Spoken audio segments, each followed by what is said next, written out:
Salut tout le monde les gens, 3 buts à 1 face à l'Olympique Lyonnais et une belle victoire de plus. Ça fait plaisir juste avant Noël. Et ce qui fait plaisir, c'est que ça fait coincer la bouche à Monsieur Textor. Parce que Monsieur Textor, il a tendance un petit peu à trop l'ouvrir, hein, comme tous les Américains. Et ben voilà quoi. Ça lui apprendra que, ben voilà, à réfléchir à deux fois, même s'il a un peu raison sur Nasser, mais ça lui apprendra à deux fois avant de dire des conneries à celui-là. Donc 3 buts à 1, moi ça m'a fait super kiffer, j'étais hyper content. On a vu une équipe qui voulait, du côté du PSG, et des individualités qui voulaient vraiment faire quelque chose, qui voulaient vraiment gagner. On l'a vu tout de suite, donc Ousmane Dembélé en premier pour ouvrir la marque très tôt, hein, dans les premières minutes. Ensuite ça a été Vitinha sur un penalty. Et puis ça a été 2-0. Ensuite on a eu 2-1 et puis ensuite on a eu le 3-1. Donc voilà, juste à la fin dans les bonnes dernières minutes où c'est ce qu'il fallait. Un Paris Saint-Germain qui s'est battu tout le long. On a vu ben justement, ouais, ils ont essayé de faire mieux que d'habitude, d'être un peu plus réveillés. Et puis on l'a vu parce qu'il y a eu des buts quand même relativement déjà un assez tôt. Ensuite on a fait le break relativement assez rapidos. Après il fallait faire attention parce qu'ils sont revenus. Et c'est vrai quand ils sont revenus à 2-1, je me suis dit attention à la remontada parce que c'est Lyon quand même, hein, avec les Cherki et autres, mais à aucun moment, même s'ils se sont montrés dangereux et qu'ils ont eu quelques occasions, ils n'ont jamais vraiment été dangereux. Euh, donc quand même un petit peu, et compte tenu du fait que tu te dis, ouais, Gigio Donnarumma, attention, vu qu'il n'est pas sûr de lui, je pense que lui, il est en train de tirer ses derniers moments à Paris, parce que on va pas pouvoir le garder éternellement. C'est malheureusement le gardien qu'il nous faut pas. C'est vraiment dommage de devoir réfléchir comme ça alors qu'il était l'opportunité. C'est vrai que quand il y avait Keylor Navas, au point de vue, parce que c'est vrai que quand on l'a recruté, Gigio Donnarumma, c'était le top des gardiens. On en parlait comme un top, un super top même qu'il est bon, hein, mais voilà, il est moins bon maintenant. Et malheureusement, on gâche Keylor Navas, on chasse même de Paris Keylor Navas, j'ai envie de vous dire. Pour en arriver là avec Gigio, c'est triste parce que c'est pas Safonov qui va le remplacer. Safonov, il a pas le talent nécessaire. Donc c'est clair qu'il va falloir recruter un gardien de but de classe mondiale si on compte à faire quelque chose au PSG, hein. Il va falloir arrêter un petit peu, c'est bien joli les pépites, mais de dire que on veut pas de bling bling de joueurs stars parce que ça n'attire que des problèmes, moi je vous dis qu'un truc, sans joueurs stars, tu gagnes pas la Ligue des Champions. Parce que c'est les joueurs stars qui font que l'équipe a un certain niveau, couplé aux jeunes talents qui, eux, au contact de stars, deviennent meilleurs.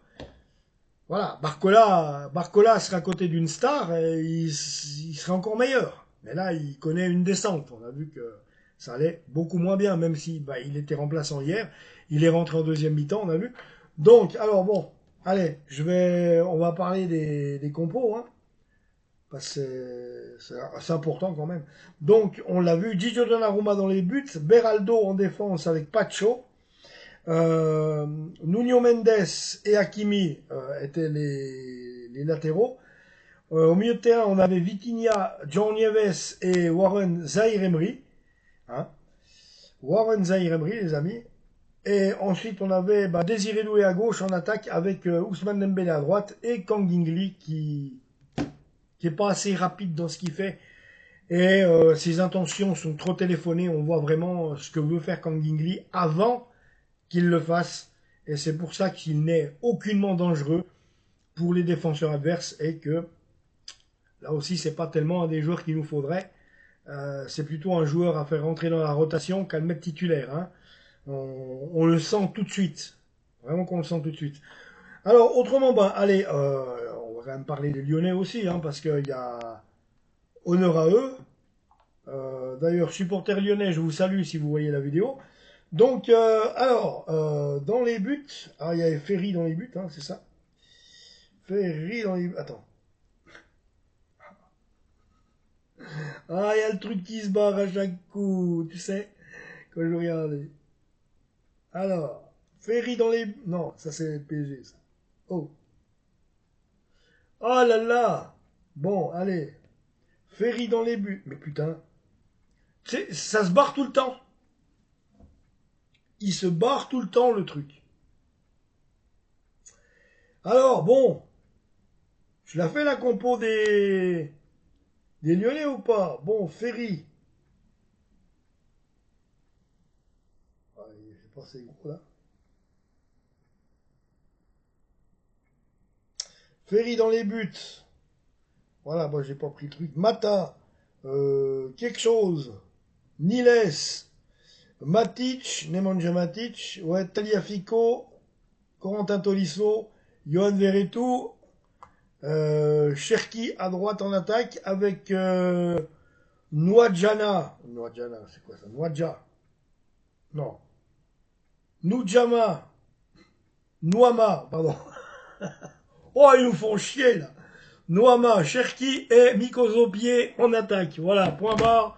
Point barre. On les a battus 3-1. Et puis c'est tout. Et puis voilà, voilà. Il y a des matins, il y a des jours. On va pas se casser le cul non plus. Hein? C'est quand même la vérité non plus. Donc voilà, on les a battus 3-1, tant mieux. Voilà, suite, prochain épisode, c'est l'AS Monaco, mercredi. Pas en trophée de champion, parce que ça sera le 5 janvier. Mais en championnat, mercredi, on va à Monaco, on va à Louis II. Donc il faudra quand même gagner, ce serait bien d'essayer de gagner là-bas. C'est du solide Monaco, hein, avec deux Suisses aussi, Zakaria et Mbolo. Et autrement dit, dimanche, on aura la Coupe de France face au Racing Club de Lens. Et si on tient à faire quelque chose en Coupe de France, là le tirage n'a pas été clément pour nous, et ben il va falloir sortir aussi les armes de guerre pour passer le prochain tour, parce que le Racing Club de Lens, eh ben, c'est quand même un grand talent du football français comme club. Abonnez-vous à la chaîne les amis, et je reviens vous voir tout bientôt, ne serait-ce que pour le match face à l'AS Monaco mercredi. Vous aurez droit à votre avant-match dès demain. Ciao!